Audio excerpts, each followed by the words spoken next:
বন্ধুরা, আমার পুলিশ রান্না করে সবাইকে স্বাগতম। আজ রান্না করব মাছ ভর্তা।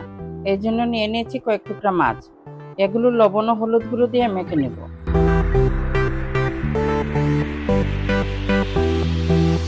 এবার একটি ফ্রাই প্যানে পরিমাণ মতো তেল দিয়ে মাছগুলো ভেজে নেব।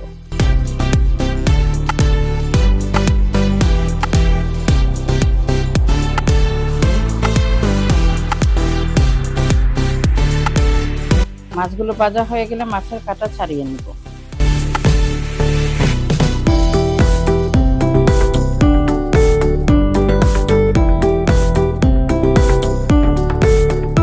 এবার তাতে দিয়ে দেব পরিমাণ মতো লবণ, কেটে রাখা পেঁয়াজ, কাঁচামরিচ ও 1 চা চামচ মরিচের গুঁড়া।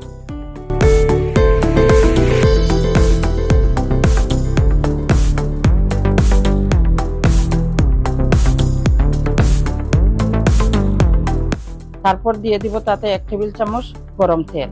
এবার ভালো করে ভর্তাটা মাখিয়ে নেব।